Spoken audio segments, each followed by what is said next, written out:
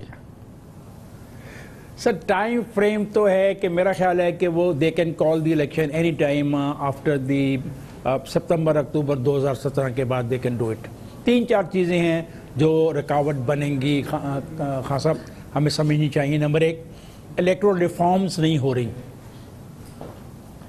مردم شماری جب ہوگی تو اس مردم شماری کو سامنے رکھ کے حلقہ بندیوں میں بہت بڑی تبدیلیاں آئیں گی۔ جوڑ دو اس کے۔ تیسری بات جو ہے وہ ہے آپ کے احتساب کے عمل کی، کہ احتساب کے عمل کے بارے میں آپ کیا کرتے ہیں۔ پھر جو ہے کیئر ٹیکر سیٹ اپ کے بارے میں کیا مفاہمت ہوتی ہے، وہ ہونی ہے between the president, prime minister and chief of the جو ہے اپوزیشن کے سربراہ کے۔ By that time Asif Zardari will be the chief ہوگا اپوزیشن کا نیشنل اسمبلی میں، جیسا کہ ان کے حالات اور واقعات سے نظر آتا ہے۔ ساری کھیل یہ ہے نواز لیگ کی کہ وہ پیپلز پارٹی کو اور دوسری جماعتوں کو پنجاب میں زیادہ نقب نہ لگانے دیں، اور ان کے پاس جو 122 ڈائریکٹ نشستیں انہوں نے جیتی ہیں اس کو سسٹین کر سکیں۔ اگر اس کو سسٹین کر لیتے ہیں تو ان کو کسی بھی آدمی کی، پارٹی کی، انڈیویجول کی مدد کی ضرورت نہیں ہوگی to run the affair of the state. یہ ہدف تو صحیح ہے، لیکن یہ بتائیے گا کہ جو ٹارگٹ ہوگا یقینی طور پہ 3 مہینے تو کیئر ٹیکرز کو دینے ہوں گے لگ بھگ، اور پھر شاید یہ بھی ذہن میں ان کو دیکھنا ہوگا کہ آئندہ بجٹ تک جو 2018 کا بجٹ ہے کہ وہ کیئر ٹیکرز کو دے دیں، یا اس وقت تک وہ دوبارہ اقتدار میں آ سکیں۔ گویا کہ انتخابات کی مدت جو ہے وہ مارچ اپریل میں ہو، تاکہ پھر انتقال اقتدار وغیرہ ہو جائے، اور اس سے پہلے 3 مہینے کی وہ ہو جائے۔ تو ہم ایکسپیکٹ کر سکتے ہیں کہ 2017 کے آخر میں الیکشن کی کال آ جائے، 2018 کے ابتدا میں الیکشن کی کال آ جائے۔ یہی کوئی ٹائم فریم ہوگا اب سے لے کے 1 سال کے اندر الیکشن کال ہو سکتے ہیں؟ جی بالکل، اور بالکل آپ کا سوال بڑا جینوئن ہے کہ کیوں میاں نواز شریف اتنی جدوجہد کر رہے ہیں، کیا وجہ ہے؟ میں اس کی وجہ یہ سمجھتا ہوں کہ وہ نہیں چاہتے to share the power with any other political party. آپ کو شاید یاد ہو، جس پہ آپ بھی اور میں بھی بلا وجہ بدنام ٹھہرائے گئے کہ مجھے اس سے زیادہ اکثریت چاہیے، انہوں نے ایک خطاب کر دیا الیکشن والے دن۔ وہ اصل میں کمپلیٹ اپنی پارٹی کی پاور چاہتے ہیں، اور اس لیے ان کو محنت کرنی پڑ رہی ہے۔ آصف زرداری وغیرہ تمام کوششیں کر لیں، دیکھیں یہ پنجاب میں 148 میں سے 122 تو ان کے پاس ہیں، اب باقی ہی کو تقسیم کرنا نا between Tehreek Insaf, Pakistan Peoples party, Pakistan کاف لیگ، اپنا اعجاز الحق کے صاحبزادے اور اپنا اور انڈیویجولز کے درمیان، اپنا جو انڈیپینڈنٹ جیت کے آئے تھے سرائکی بیلٹ کے علاقے سے، بھکر، جھانگ وغیرہ سے، وہ بڑے امپورٹنٹ رول پلے کریں گے۔ Will they go to the Peoples Party? No, they will not, because وہ دیکھیں گے کہ ترقیاتی کاموں کے لیے پیسہ ان کو کون دے رہا ہے، کس نے دیا ہے، اور ان کے لیے ترقیاتی پروگرام کیا کیے گئے ہیں۔ اس لیے پوری کوشش ہے کہ موجودہ جتنی بھی طاقت ہے میاں نواز شریف کے پاس، اس میں تبدیلی نہ آئے۔ دوسری بات جو امپورٹنٹ ہے کے پی کے، میرا خیال ہے کہ عمران خان کی قومی اسمبلی کی نشستیں وہاں سے 3-4 کم ہو جائیں گی ایز کمپیئر ٹوڈے جہاں وہاں پہ کھڑے ہیں، اس میں 3-4 کی کمی آ سکتی ہے. تو یہ بات بھی ان کے ذہن میں ہے کہ اس کو بھی فائدہ اٹھانے کی کوشش کریں گے. تو الیکشن اگر میں کہوں کہ وہ الیکشن آلموسٹ وہ الیکشن جیتنے کی طرف جا رہے ہیں تو پھر لوگ کہیں گے کہ میں ان کی چمچہ گیری کر رہا ہوں. اور لیکن چلیں یہ تو وقت بتائے گا، لیکن بہرحال فی الحال تو الیکشن کیمپین کا ماحول ہے جو کہ بن چکا ہے. بڑی نوازش، بہت شکریہ جناب افتخار احمد ہمارے ساتھ موجود تھے. اور یہ ماحول پوری طرح سے نظر آ رہا ہے، نہ صرف یہ کہ وزیر اعظم اور ان کی پارٹی اس کیمپین کو لیڈ کر رہی ہے، انتخابی مہم کا ارلی آغاز کیا ہے اور اس کو خود لیڈ کر رہے ہیں پرائم منسٹر، اور پھر دوسری سیاسی جماعتیں بھی گیئرڈ اپ نظر آتی ہیں اور اسی طرف ان کا رخ نظر آتا ہے. ایک اہم ڈیولپمنٹ ہوئی ہے آج، محترم جسٹس ریٹائرڈ سعید الزماں صدیقی گورنر سندھ کا انتقال ہو گیا ہے، اور یہ بھی ایک اہم موقع ہے وزیر اعظم کو فیصلہ کرنا ہے. محترم جناب جسٹس ریٹائرڈ سعید الزماں صدیقی پاکستان کی اعلیٰ عدلیہ کی انتہائی معزز باعزت شخصیت، وہ 11 نومبر کو جناب وزیر اعظم نے ان کو گورنر کے لیے نامزد کیا تھا، سندھ کے گورنر کے لیے ڈاکٹر عشرت العباد کے جانے کے بعد، اور اب پورے 2 مہینے بعد 11 جنوری کو آج وہ انتقال فرما گئے ہیں. اور اس کے ساتھ ہی ایک اہم ذمہ داری ایک بار پھر وزیر اعظم پر آ گئی ہے، اور وہ ہے کہ نئے سندھ کے گورنر کا انہیں اب انتخاب کرنا ہے. محترم جناب سعید الزماں صدیقی 11 نومبر سے 11 جنوری تک گورنر رہے، لیکن گورنر ہاؤس میں ان کا قیام شاید 11 دن ہی رہا، اور بقیہ دن ان کے شدید علالت میں اسپتال میں گزرے ہیں. اور پہلے دن سے لے کے اور آخری دن تک گورنر کی حیثیت سے ان کی کوئی قابل ذکر سرکاری خدمات انگیجمنٹ نظر نہیں آئی. ایک جو سرکاری مصروفیت کی جس کی تصویر جاری ہوئی جس میں وہ نیب دراز تھے، اور جب وہ کراچی کے نئے کور کمانڈر لیفٹیننٹ جنرل شاہد بیگ مرزا سے ایک فارمل میٹنگ کر رہے تھے، اور یہ ایک واحد مصروفیت تھی جو نظر آئی ہے. جب جناب جسٹس ریٹائرڈ سعید الزماں صدیقی کو جناب نواز شریف نے گورنر نامزد کیا تھا، اس وقت بھی ان کی طبیعت انتہائی خراب تھی. ہم نے اس پروگرام میں آپ کو بتایا تھا کہ وزیر اعظم جناب نواز شریف نے یہ نامزدگی تو کی، مگر اس کے لیے انہوں نے سعید الزماں صدیقی صاحب سے کوئی ملاقات نہیں کی تھی، انہیں اسلام آباد نہیں بلایا تھا، نہ ہی اس سلسلے میں ان کے ساتھ بالمشافہ ملاقات ہوئی تھی، کیونکہ ان کی جو صحت تھی وہ شاید اگر وزیر اعظم بالمشافہ ملاقات کرتے تو شاید اس پہ وہ نظر ثانی کرتے اپنے فیصلے، کیونکہ محترم سعید الزماں صدیقی انتہائی علیل تھے، اور وہ پہلے دن سے ہی اتنے علیل تھے کہ ان کے لیے بیٹھنا اور معمول کے مطابق بیٹھنا بھی ناممکن تھا. لیکن بہرحال یہ وزیر اعظم کا فیصلہ تھا، اور اس کو اس تنقیدی نگاہ سے بھی دیکھا گیا کہ ایک سندھ میں گورنر کی پوزیشن جو ہے وہ قدرے مختلف ہے دوسرے صوبوں کے مقابلے میں، جہاں پر کہ یہ صرف ایک روایتی پوزیشن ہے. سندھ میں معروضی صورتحال کی وجہ سے یہاں پر آبادی کی تقسیم کے لحاظ سے، سیاسی تقسیم کے لحاظ سے گورنر بہرحال اس کا ایک اہم کردار ہوتا ہے. سندھ کے شہری جو علاقے ہیں اس کی سیاست کے حوالے سے، ان کے مسائل کے حوالے سے گورنر کا بھی ایک کردار ہوتا ہے. پھر یہاں پر جاری آپریشن کے حوالے سے بھی اسٹیبلشمنٹ کا وہ ایک مرکزی کانٹیکٹ ہوتا ہے گورنر، وہ بھی بڑا اہم کردار ہے جو کہ اس سے پہلے 14 سال تک عشرت العباد ادا کرتے رہے. لیکن خیال یہ ہوا کہ جب جناب سعید الزماں صدیقی کو جناب نواز شریف نے گورنر نامزد کیا کہ شاید وہ سندھ کے معاملات میں مسلم لیگ نون کو کنارہ کش کر رہے ہیں، وہ پاکستان پیپلز پارٹی کو پیغام دے رہے ہیں کہ وہ کسی صورت میں بھی ان معاملات میں انٹرفیئر نہیں کرنا چاہتے، اور اسی لیے انہوں نے سعید الزماں صدیقی صاحب کا انتخاب کیا اور کسی بھی فعال شخصیت کا انتخاب نہیں کیا. لیکن اطلاعات کے مطابق جیسے ہی جناب سعید الزماں صدیقی تعیناتی ہوئی انہیں شاید اپنی غلطی کا احساس ہو گیا ہے. گورنر سندھ کی پہلے ہی جو ہے تلاش جاری ہے. ہماری اطلاعات کے مطابق 3 شخصیات جن میں ایک انتہائی باوقار ریٹائرڈ بیوروکریٹ ہیں، ایک انتہائی ریٹائرڈ باوقار سپریم کورٹ جج ہیں، اور ایک انتہائی غیر متنازع سیاسی شخصیت ہیں.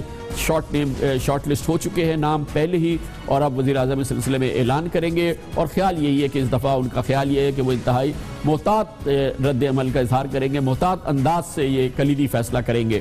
اس پر مزید بات کرتے ہیں. ہمارے ساتھ موجود ہیں جناب مجیب الرحمان شامی، پاکستان کے نامور سینئر ترین صحافیوں میں سے ایک، ایڈیٹر اور ہمارے پروگرام نقطہ نظر کے اینکر. بہت بہت شکریہ شامی صاحب. اس میں کوئی دو رائے نہیں ہے کہ محترم سعید الزماں صدیقی پاکستان کی عدلیہ کی اعلیٰ ترین شخصیت تھی. جناب نواز شریف کے لیے ان کے دل میں نواز شریف صاحب کے دل میں بڑی عزت تھی. انہوں نے جنرل مشرف کے پی سی او میں حلف نہیں اٹھایا تھا, لیکن غلطی تو ہو گئی تھی جناب سعید الزماں صدیقی کی. طویل العمری بیماری کے باوجود انہوں نے ان کو گورنر نامزد کیا, جس سے ان کے انداز حکمرانی کے حوالے سے بھی سوالات اٹھے جناب نواز شریف کی. دیکھیں کامران صاحب, آپ کی بات درست ہے, لیکن کسی کو یہ اندازہ نہیں کہ سعید الزماں صدیقی اتنے علیل ہیں, اور یہ سمجھا جا رہا تھا کہ ان پر انفیکشن جو ہوئی ہے یا اس کا حملہ ہوا ہے وہ ایک معمول کا معاملہ ہے اور چند روز میں وہ تندرست ہو جائیں گے, لیکن بدقسمتی سے ان کا مرض جو ہے وہ طول پکڑ گیا. شاہی صاحب, یہ شاید اسلام آباد میں لوگوں کو آگاہ نہ ہو, لیکن جو لوگ سعید الزماں صدیقی صاحب کو ان کی صحت سے آگاہ ہیں ان سب کو پتا تھا کہ وہ شدید علیل ہیں, وہ کوئی سرکاری کام نہیں کر سکتے, لیکن وزیر اعظم نے ان سے بالمشافہ ملاقات کیے بغیر انہیں گورنر نامینیٹ کر دیا تھا. دیکھیں, میں نے یہ سنا ہے کہ صدر ممنون حسین جو ہیں ان کا اس سلسلے میں اہم کردار تھا, اور آپ کو یاد ہوگا کہ 2008 میں آصف علی زرداری صاحب کے مقابلے کے لیے مسلم لیگ نون نے ان کو صدر کا امیدوار نامزد کیا تھا, اور ایک انڈرسٹینڈنگ یہ بھی تھی کہ 2013 میں بھی وہی امیدوار ہوں گے, لیکن جب وہ 2013 آیا تو پھر ان کی بجائے سید ممنون حسین جو ہیں ان کو نامزد کر دیا گیا. تو اس سے تھوڑی سی ان کے دل میں ایک کھٹائی سی تھی, تو اس کا ازالہ کرنے کے لیے میرا خیال ہے کہ ان کو گورنر نامزد کیا گیا, اور کہتے ہیں کہ ممنون حسین صاحب بھی اس میں پیش تھے. لیکن اور ابھی میرا خیال ہے کراچی میں اس میں ایک سیاسی پیغام بھی دیا تھا جناب نواز شریف نے کہ وہ سندھ کے گورنر ہاؤس کو قطعی طور پر غیر فعال بنانا چاہتے ہیں, صرف ایک روایتی پوزیشن رکھنا چاہتے ہیں, اور سندھ کی سیاست میں گورنر کا کوئی کردار نہیں چاہتے, جو کہ پاکستان کی جو ٹریڈیشن ہے, جو یہاں کے حالات ہیں, اس میں گورنر کبھی بھی وہاں پہ ایک روایتی سا گورنر نہیں ہوتا ہے, اس کا ایک بڑا اہم کردار ہے. لیکن وزیر اعظم صاحب نے جب یہ فیصلہ کیا تو شاید ان کا یہ پیغام تھا پیپلز پارٹی کے لیے کہ یہ آپ کا صوبہ ہے, اس میں ہم کسی صورت سے بھی اپنا کوئی اس میں کسی اور شخصیت کو فعال کردار نہیں دینا چاہتے. یہ بات تو آپ کی درست ہے, لیکن جو 18ویں ترمیم کے بعد گورنر جو ہے اس کا کردار بالکل ہی روایتی ہو گیا ہے, یعنی اب وہ کسی معاملے میں کوئی دخل دینے کی پوزیشن میں نہیں ہوتا. اور جب سندھ میں سیاسی طاقت بٹی ہوئی تھی پیپلز پارٹی اور ایم کیو ایم کے درمیان, تو ایم کیو ایم کو مطمئن کرنے کے لیے گورنر جو تھا اس کی مرضی سے مقرر کیا جاتا تھا, اور عشرت العباس صاحب ایم کیو ایم کے نمائندے کے طور پر ہی گورنر ہاؤس میں داخل ہوئے تھے. لیکن اب جب کہ ایم کیو ایم کی پوزیشن وہ نہیں رہی, تو اس کا مطلب یہ ہے کہ آپ کسی بھی شخص کو گورنر نامزد کر سکتے ہیں شہری حلقوں میں سے, اور میرا خیال ہے کہ کوئی بھی ایسا شخص نامزد کر دیا جائے گا جسے کوئی ایم کیو ایم کا اعتماد حاصل کرنا ضروری نہ ہو. آپ کو اب کیا لگتا ہے کہ اس دفعہ وزیر اعظم خود پرو ایکٹیولی خود اس پروسیس میں شریک ہوں گے؟ میری اطلاعات کے مطابق کچھ نام شارٹ لسٹ انہوں نے کرائے ہیں جو ان کے زیر غور ہیں.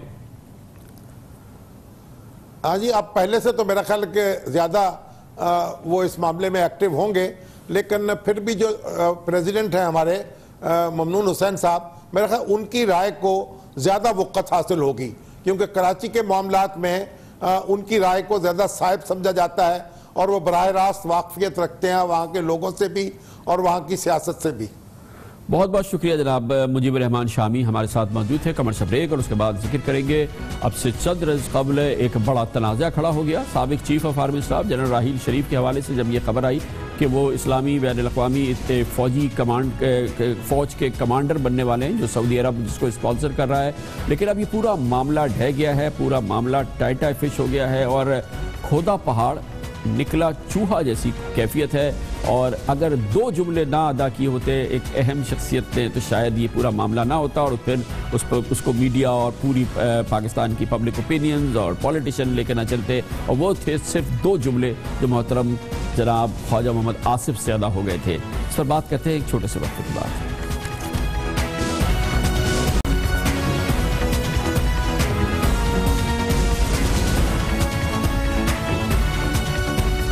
وہ تنازع جو پچھلے کچھ دنوں سے پچھلے 2-3 دن سے جاری رہا، لیکن وہ اب پرامن طریقے سے آسانی سے حل ہو گیا ہے، کیونکہ اس حوالے سے بڑی تنقید ہو رہی تھی اور قوم میں اس حوالے سے دو رائے تھی کہ سابق chief of army staff general Raheel Sharif, جن کو بہرحال پاکستانی قوم انتہائی پسند کرتی ہے، انہیں ایک ہیرو کا رول ہمیشہ دیتے رہی ہے، ان کو سراہتی رہی ہے، ان سے محبت کرتی ہے، ان کے بارے میں یہ بات سامنے آئی تھی کہ وہ اب اس بین الاقوامی فوج کا حصہ بن رہے ہیں جسے سعودی عرب اسپانسر کر رہا ہے، اور جس کے کردار کے حوالے سے پاکستان کی پارلیمنٹ میں بھی بحث ہوئی ہے اور پاکستان میں اس حوالے سے دو رائے قائم ہوئی ہے۔ لیکن جنرل راحیل شریف کا اس سعودی عرب کی اسپانسرڈ جو ملٹری الائنس ہے اس کا سربراہ بننا، اس حوالے سے جو بات سامنے آئی ہے اب وہ سیٹل ہو گئی ہے۔ آج اس سلسلے میں سینیٹ پاکستان میں وفاقی وزیر دفاع جناب خواجہ محمد آصف نے حکومت کی جانب سے پالیسی بیان دے دیا ہے۔ انہوں نے کہا ہے کہ سعودی عرب سے وطن واپسی کے بعد جنرل راحیل شریف نے وزارت دفاع یا GHQ سے کوئی رابطہ نہیں کیا ہے اور نہ ہی کسی ادارے کو انہوں نے آگاہ کیا ہے کہ ان کو سعودی عرب میں ملازمت کی پیشکش ہوئی ہے، گویا کہ اس قسم کی کوئی بات ہی نہیں ہے۔ محترم خواجہ محمد آصف نے یہ وضاحت کی کہ ریٹائرڈ فوجی آفیسرز کو قانون کے تحت ملازمت کے لیے وزارت دفاع سے NOC کی ضرورت ہوتی ہے۔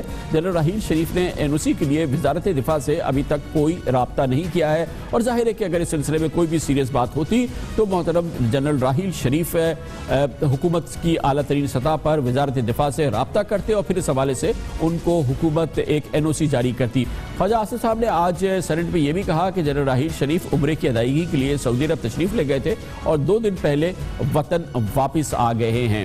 اس حوالے سے یہ بات بہت اہم ہے کہ جس پس منظر میں جنرل راحیل شریف سعودی عرب گئے تھے عمرے کی ادائیگی کے لیے، اخبارات میں یہ خبریں شائع ہوئی تھی کہ دراصل ان کے لیے خصوصی طور پہ سعودی فرمانروا نے اپنا خصوصی طیارہ بھیجا ہے، جس کے ذریعے جناب راحیل شریف سعودی عرب میں عمرہ ادا کر رہے ہیں، وہاں پہ اعلیٰ ترین شخصیات سے ملاقات کر رہے ہیں۔ اس حوالے سے سوشل میڈیا پر بھی کچھ فوٹیج نظر آئی جو جنرل راحیل شریف کے اس دورے کے حوالے سے تھی، اور اس میں جو پروٹوکول نظر آیا اور جو انداز اس میں نظر آیا، اس سے یہ گمان پیدا ہوا کہ شاید ان کو وہاں پہ کوئی سرکاری حیثیت مل گئی ہے، اور اسی دوران کسی اخبار میں یہ خبر شائع ہو گئی کہ وہ وہاں کے جو انٹرنیشنل ملٹری الائنس ہے اس کے وہ سربراہ بن رہے ہیں۔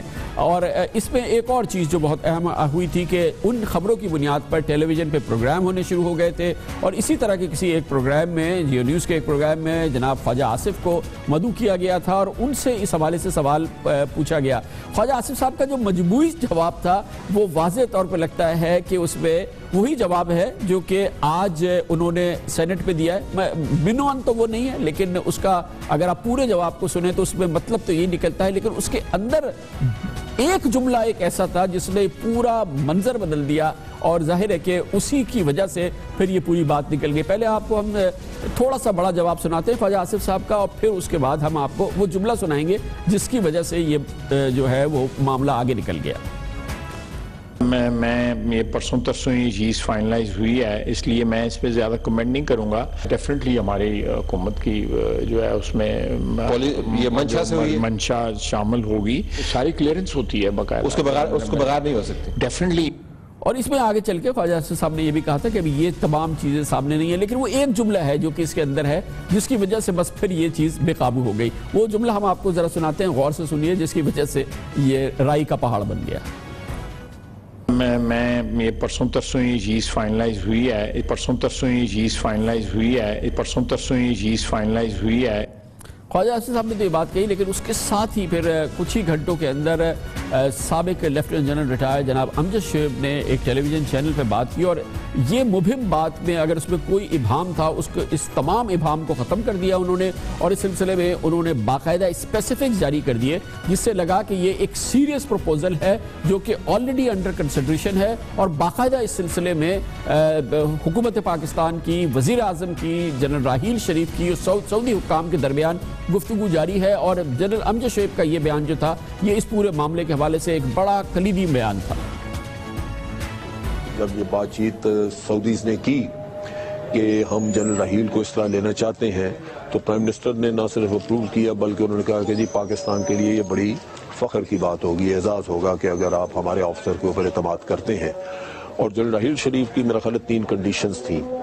ایک تو وہ یہ چاہتے تھے کہ ایران کو بھی اندر شامل کیا جائے، اور دوسرا ان کا یہ خیال تھا کہ اس کی پوری آرگنائزیشن جو ہے یہ سیکٹیرین نہ نظر آئے۔